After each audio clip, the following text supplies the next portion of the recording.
प्यारे बच्चों, आप सभी लॉकडाउन के कारण अपने अपने घरों में हैं। ऐसे समय में हम लेकर आए हैं आपके लिए डिजी साथ कार्यक्रम। इसके माध्यम से आप प्रत्येक दिन सोमवार से शुक्रवार तक पूर्वाह्न 10 से 12 तथा अपराह्न 1 से 2 बजे तक अपने अपने कक्षाओं के अनुरूप कार्यक्रम देख सकेंगे। स्कूली शिक्षा एवं साक्षरता विभाग, झारखंड। नमस्ते दोस्तों, आप सबका झारखंड सरकार के डिजी साथ प्रोग्राम में स्वागत है। आइए देखते हैं कि आज हम क्या पढ़ेंगे। हम एपिसोड की शुरुआत कक्षा 9 के मैथ्स के चैप्टर यूक्लिड की ज्यामिति का परिचय के साथ करेंगे और इन पर आधारित हम प्रश्नों को भी करेंगे। इसके बाद कक्षा 11 में मैथ्स के ही चैप्टर त्रिकोणमितीय फलन के बारे में पढ़ेंगे और साथ साथ इन पर आधारित रोचक महत्वपूर्ण प्रश्नों को भी करेंगे। तो आइए शुरू करते हैं हम अपना प्रोग्राम डिजी साथ, अब पढ़ाई नहीं रुकेगी।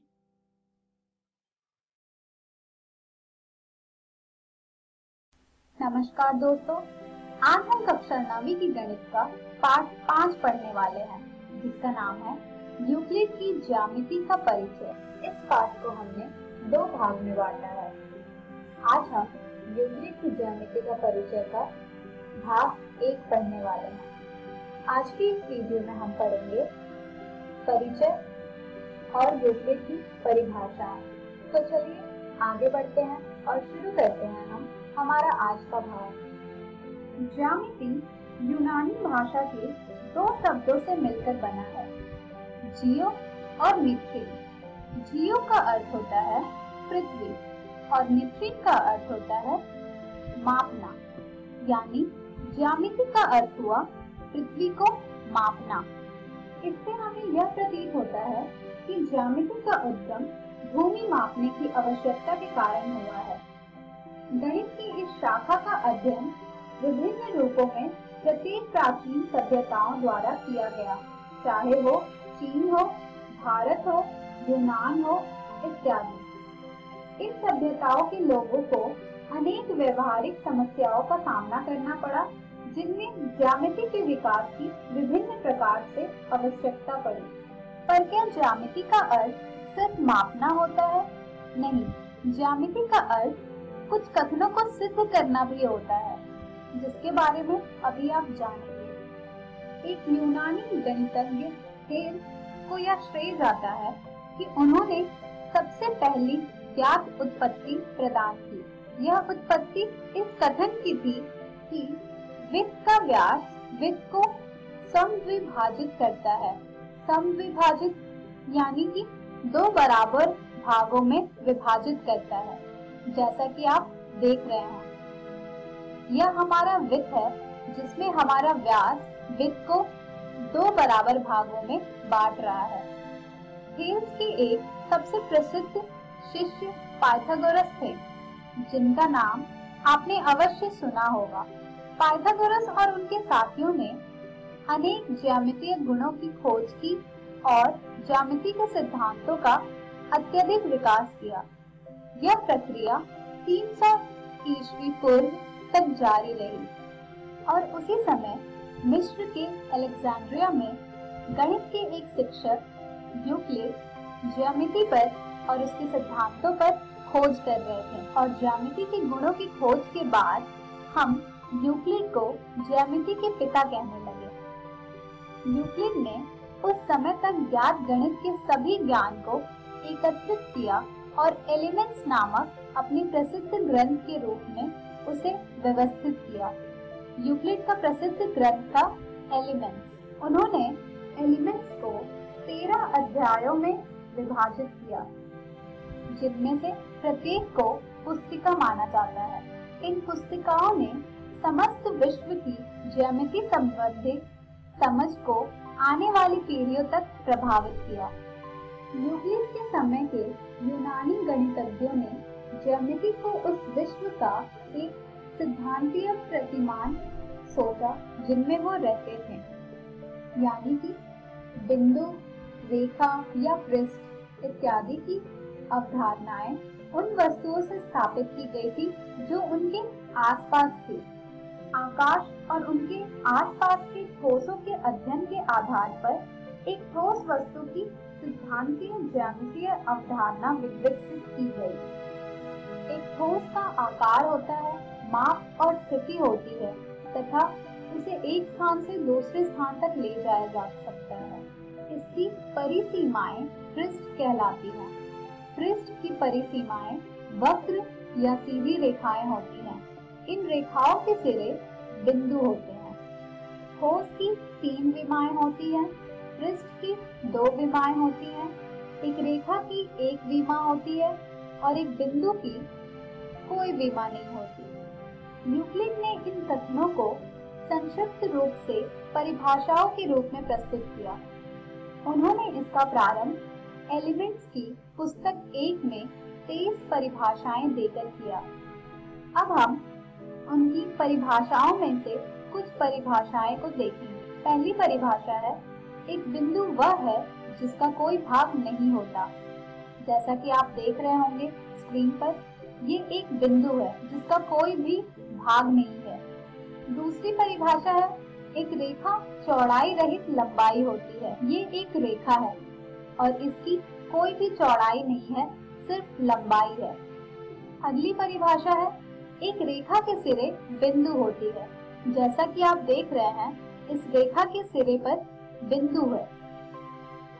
अगली परिभाषा है, एक सीधी रेखा ऐसी रेखा है जो स्वयं पर बिंदुओं के साथ सपाट रूप से स्थित होती है। यह रेखा जो आप स्क्रीन पर देख रहे हैं, यह एक सीधी रेखा है और सीधी रेखा एक ऐसी रेखा है जो स्वयं पर बिंदुओं के साथ सपाट रूप से स्थित होती है, जैसा कि आप इस रेखा में देख रहे हैं। अगली परिभाषा है, एक पृष्ठ वह है जिसकी केवल लंबाई और चौड़ाई होती है। यह एक पृष्ठ है और इसमें आपको लंबाई और चौड़ाई दोनों ही दिख रही होंगी। अगली परिभाषा है, पृष्ठ के किनारे रेखाएं होती हैं। जैसा कि आप देख रहे हैं, इस पृष्ठ के किनारे रेखाएं हैं। अगली परिभाषा है, एक समतल पृष्ठ ऐसा पृष्ठ है जो स्वयं पर सीधी रेखाओं के साथ सपाट रूप से स्थित होता है।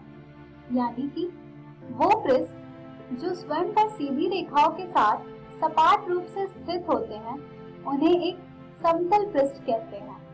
तो ये सभी थे यूक्लिड के कुछ परिभाषाएं। अगर आप इन परिभाषाओं को ध्यान पूर्वक देखेंगे तो आपको मिलेगा कि इनमें कुछ पद ऐसे हैं जो स्पष्ट रूप से आगे और अधिक समझाने की आवश्यकता है। जैसे कि एक परिभाषा थी हमारी, एक बिंदु वह है जिसका कोई भाग नहीं होता। दूसरी थी, एक रेखा चौड़ाई रहित लंबाई होती है। पहली परिभाषा में भाग और दूसरी परिभाषा में चौड़ाई रहित लंबाई, ये सभी ऐसे पद हैं जिन्हें हमें और अधिक समझने की जरूरत है। इसलिए गणितज्ञों ने इन पदों को अपरिभाषित पद नाम दे दिया। इसलिए ज्यामिति में हम बिंदु, रेखा, समतल, लंबाई, चौड़ाई को अपरिभाषित शब्दों के रूप में मानकर चलते हैं, जिसे हम भौतिक प्रतिमानों की सहायता से स्पष्ट कर सकते हैं। इन परिभाषाओं से प्रारंभ करते हुए यूक्लिड ने कुछ गुणों को बिना सिद्ध किए हुए सत्य कथन मानने की कल्पना की। अब आप सोच रहे होंगे कि ऐसा क्यों किया? क्योंकि ये कल्पनाएं वास्तव में स्पष्टता सर्वव्यापी सत्य थे। उन्होंने स्पष्टता सर्वव्यापी सत्य को 2 भागों में बांटा। उन कल्पनाओं के लिए जो विशिष्ट रूप से ज्यामिति से संबंधित थे, उसे यूक्लिड ने अभिधारणाएं का नाम दिया, और वो कल्पनाएं जिन्हें निरंतर गणित में प्रयोग किया गया है और जिनका केवल ज्यामिति से ही विशेष संबंध नहीं है, उसे यूक्लिड ने अभिगृहित नाम दिया। तो ये 2 वर्ग थे जिसमें यूक्लिड ने स्पष्टता सर्वव्यापी सत्य को विभाजित किया।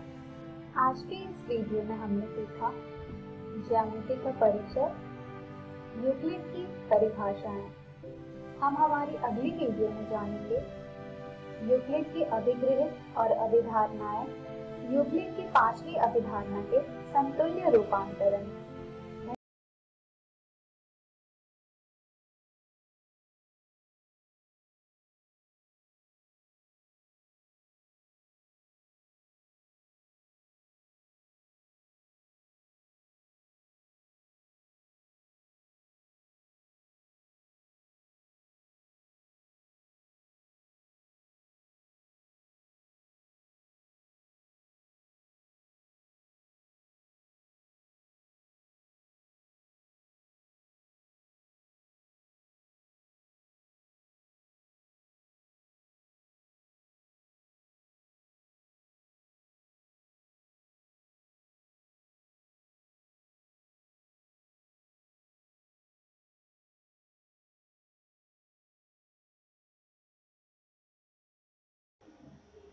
नमस्कार दोस्तों, आज हम पढ़ने जा रहे हैं कक्षा 11वीं के गणित का अध्याय त्रिकोणमितीय फलन भाग 1। तो वीडियो शुरू करने से पहले आइए जानते हैं कि आज हम क्या क्या पढ़ने वाले हैं। तो हम शुरू करेंगे कोण से, उसके बाद हम पढ़ेंगे डिग्री माप, तथा सबसे अंत में हम पढ़ेंगे रेडियन माप। तो चलिए वीडियो शुरू करते हैं परिचय के साथ। आप सभी किसी एक दिशा में दो सरल रेखा का योग करना जानते ही हैं। आइए देखते हैं।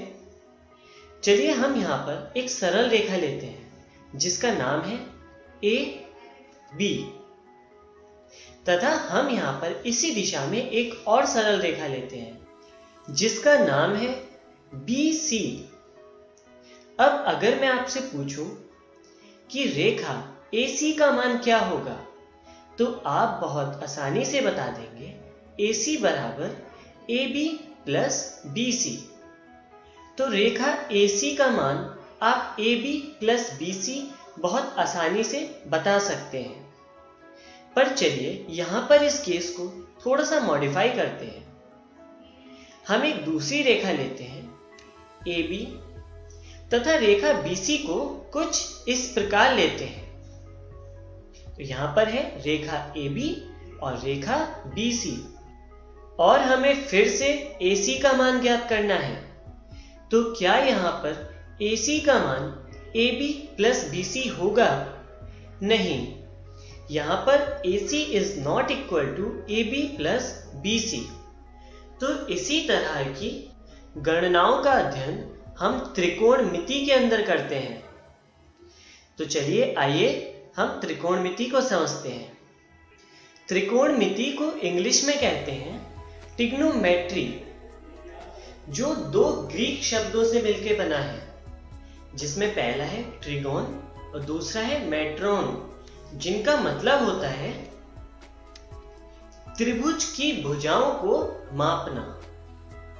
तो आइए अब हम आगे चलते हैं और कोण का अध्ययन करते हैं।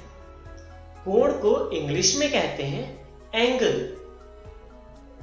कोण वह माप होती है जो एक किरण के उसके प्रारंभिक बिंदु के परितः घूमने पर बनता है। चलिए इसको उदाहरण से समझते हैं। मान लीजिए ये एक किरण है जो अपने प्रारंभिक बिंदु के परितः इस प्रकार घूम रही है, और इसके इस घूमने के माप को ही कोण कहते हैं। तो आइए आगे बढ़ते हैं और प्रारंभिक भुजा को समझते हैं। किरण के घूर्णन की मूल स्थिति को प्रारंभिक भुजा कहते हैं। आइए अंतिम भुजा को समझते हैं। किरण के घूर्णन की अंतिम स्थिति को कोण की अंतिम भुजा कहते हैं। चलिए आगे चलते हैं और कोण के शीर्ष पर नजर डालते हैं। किरण के घूर्णन बिंदु को शीर्ष कहते हैं। अब आइए इन तीनों के लिए हम एक उदाहरण लेते हैं। मान लीजिए ये कोई किरण है जो अपने प्रारंभिक बिंदु के परितः इस प्रकार घूम रही है। तो इसकी प्रारंभिक किरण, जिसे हरे रंग से दिखाया गया है, इसे प्रारंभिक भुजा कहते हैं, तथा अंतिम किरण, जिसे लाल रंग से दिखाया गया है, उसे अंतिम भुजा कहते हैं। तथा इन दोनों के क्रॉस सेक्शनल पॉइंट को शीर्ष कहते हैं। तो चलिए अब हम आगे बढ़ते हैं और धनात्मक कोण के बारे में पढ़ते हैं। यदि प्रारंभिक भुजा व अंतिम भुजा द्वारा बनाए गए कोण का घूर्णन वामाव्रत है, तो उस कोण को धनात्मक कोण कहते हैं। आइए इसे फिगर से समझते हैं। यहां पर हम एक प्रारंभिक भुजा लेते हैं जो वामाव्रत यानी एंटी क्लॉकवाइज घूम रही है। तो एंटी क्लॉकवाइज घूमने की वजह से इस कोण को धनात्मक कोण कहते हैं। जहां पर भुजाओं के नाम इस प्रकार है। यह प्रारंभिक भुजा, यह अंतिम भुजा तथा यह है शीर्ष बिंदु। अब आइए हम ऋणात्मक कोण के बारे में पढ़ते हैं। यदि प्रारंभिक भुजा व अंतिम भुजा द्वारा बनाए गए कोण का घूर्णन दक्षिणाव्रत है, तो उस कोण को ऋणात्मक कोण कहते हैं। दक्षिणाव्रत का मतलब होता है एंटी क्लॉकवाइज। आइए हम इसे फिगर से समझते हैं। इसके लिए हम एक प्रारंभिक भुजा लेते हैं जो दक्षिणाव्रत यानी क्लॉकवाइज डायरेक्शन में घूम रही है। तो क्लॉकवाइज यानी दक्षिणावर्त दिशा में घूमने की वजह से इस कोण को ऋणात्मक कोण कहते हैं। जहां पर यह हमारी प्रारंभिक भुजा है, ये अंतिम भुजा तथा ये शीर्ष बिंदु है। तो आइए अब आगे बढ़ते हैं और डिग्री माप के बारे में पढ़ते हैं। इसके लिए भी हम एक प्रारंभिक भुजा लेते हैं जिसे हम मानते हैं कि वामाव्रत दिशा में घूम रही है, मतलब एंटी क्लॉकवाइज डायरेक्शन में, जो कि इस प्रकार अपना घूर्णन कर रही है। और हम मानते हैं कि कुछ समय के उपरांत अपना एक पूरा घूर्णन करके अपनी प्रारंभिक स्थिति पर वापस आ जाती है। और इस पूरे बने कोण को हम 360 डिग्री बोलते हैं। तो इसके अकॉर्डिंग हम कह सकते हैं कि 1 डिग्री बराबर 1/360 गुणा एक घूर्णन, जहां पर ये 1 डिग्री को प्रदर्शित करता है। तो चलिए अब हम आगे बढ़ते हैं और डिग्री से छोटे कोण के कुछ अन्य मात्रकों पर नजर डालते हैं। तो आइए देखते हैं। यहां पर हम 1 डिग्री को लिख सकते हैं 60 मिनट, जिसको इस प्रकार प्रदर्शित किया जाता है। मिनट के लिए हम संख्या को उसके ऊपर डैश लगाकर लिखते हैं। तो आइए देखते हैं कि मिनट से छोटी यूनिट क्या होती है। तो 1 मिनट को लिखा जा सकता है 60 सेकेंड्स, जिसको इस प्रकार प्रदर्शित किया जाता है। यहां पर सेकंड के लिए संख्या के ऊपर डबल डैश लगाए जाते हैं। तो चलिए अब हम आगे बढ़ते हैं और कोण को डिग्री में मापने के कुछ उदाहरण देखते हैं, जिसमें पहला उदाहरण इस प्रकार है। यहां पर हम एक किरण लेते हैं जो एंटी क्लॉकवाइज यानी वामाव्रत दिशा में एक कोण बनाती है। तो अगर आप ध्यान से देखें तो यह कोण लंबवत कोण से आधा है, तो इसलिए इसको हम बोलेंगे 45 डिग्री। आइए अगला उदाहरण देखते हैं। इसमें भी हम एक रे लेते हैं जहां पर दूसरी रे इससे इस तरह कोण बना रही है, जो कि एक लंबवत कोण है, इसलिए इसको हम बोलते हैं 90 डिग्री। आइए अगला उदाहरण देखते हैं, जिसमें हमारी पहली किरण इस प्रकार है तथा कोण बनाने के बाद अंतिम किरण इस प्रकार है, तो यह हमारा पूरा कोण 180 डिग्री कहलाता है। इसलिए सरल रेखा पर बने कोण को 180 डिग्री कोण कहते हैं। आइए आखिरी उदाहरण देखते हैं। यहां पर हमने प्रारंभिक किरण बनाई है तथा इससे एक कोण बनाती हुई अंतिम किरण इस प्रकार है। तो अगर आप ध्यान दें तो यह कोण क्लॉकवाइज यानी दक्षिणावर्त दिशा में बन रहा है, इसलिए यह कोण ऋणात्मक यानी नेगेटिव होगा और इसको हम इस प्रकार लिखेंगे -45 डिग्री। तो आइए अब हम आगे बढ़ते हैं और रेडियन माप पर नजर डालते हैं। एक इकाई त्रिज्या के एक वृत्त में एक इकाई लंबाई के चाप द्वारा शीर्ष पर बनाए गए कोण को एक रेडियन कहते हैं। आइए देखते हैं किस प्रकार। यहां पर यह एक रेखा है जो एक कोण बना रही है।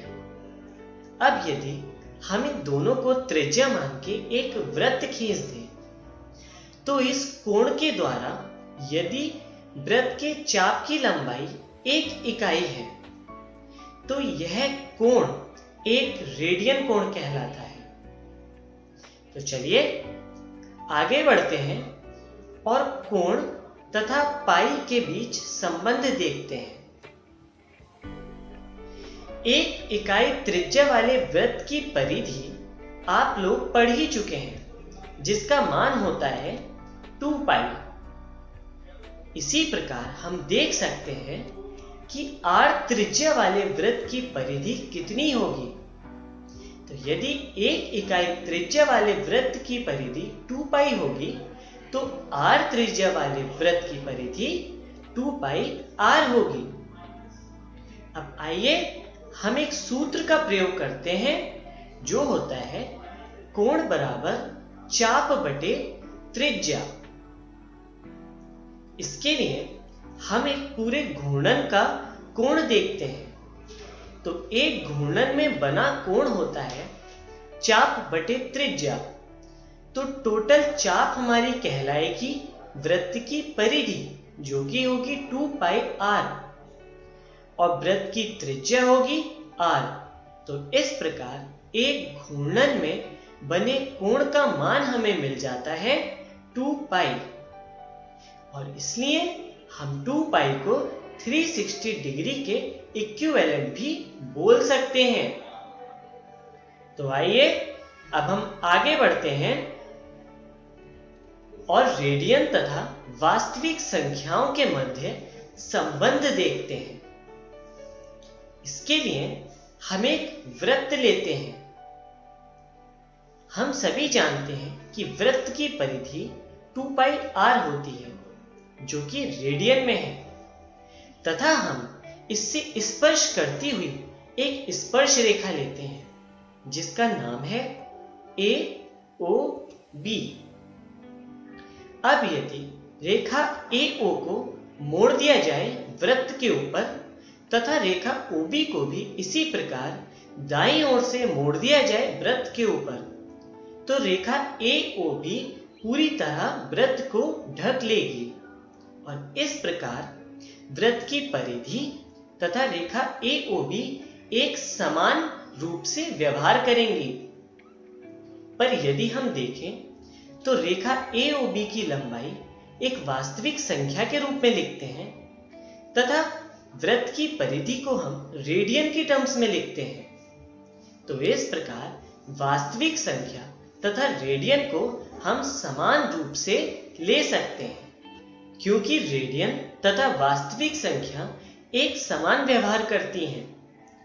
तो आइए अब हम आगे बढ़ते हैं और डिग्री तथा रेडियन के मध्य संबंध देखते हैं। इसके लिए हम एक प्रारंभिक किरण लेते हैं जो कि इस प्रकार एक पूरा घूर्णन करके कोण बना रही है। चलिए आगे देखते हैं। एक घूर्णन में बना कोण बराबर 360 डिग्री जो कि आप पढ़ ही चुके हैं। इसी प्रकार एक घूर्णन में बने कोण को 2 पाई रेडियन भी कह सकते हैं और इसके अनुसार हम लिख सकते हैं 1 रेडियन बराबर 360 बटे 2 पाई, जिससे हमें वैल्यू मिलती है 57 डिग्री 16 मिनट। तो यहां से हमें रेडियन तथा डिग्री के मध्य संबंध मिल जाता है। तो आइए अब आगे बढ़ते हैं और जानते हैं कि आज की वीडियो में हमने क्या क्या सीखा। तो आज हमने सबसे पहले पढ़ा कोण के बारे में, उसके बाद हमने पढ़ा कोण तथा रेडियन माप के बारे में, तथा सबसे अंत में हमने पढ़ा डिग्री तथा रेडियन के मध्य संबंध। तो आइए जानते हैं कि अगली वीडियो में हम क्या पढ़ने वाले हैं। तो अगली वीडियो में हम पढ़ेंगे त्रिकोणमितीय फलन।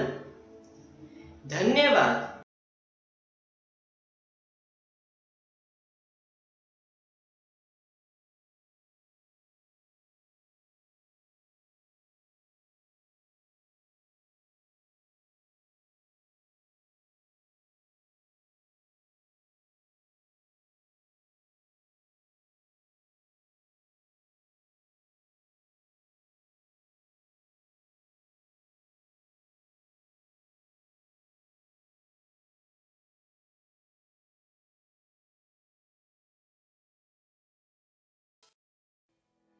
नमस्ते दोस्तों, डीजी 7 के आज के एपिसोड में आशा करता हूं कि आपको बहुत कुछ सीखने को मिला होगा।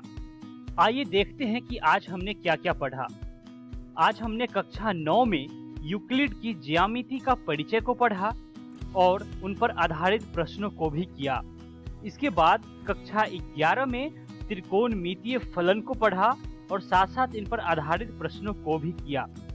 आइए देखते हैं कि हम कल क्या पढ़ेंगे। दोस्तों, हम कल कक्षा 9 में विज्ञान के पाठ जीवन की मौलिक इकाई को पढ़ेंगे और इसके बाद कक्षा 11 में भौतिकी के अध्याय सरल रेखा में गति को पढ़ेंगे। एक जरूरी सूचना, इस एपिसोड को जो अभी आपने देखा इसका पुनः प्रसारण YouTube पे किया जाएगा इकोवेशन के चैनल पर ठीक 3 बजे।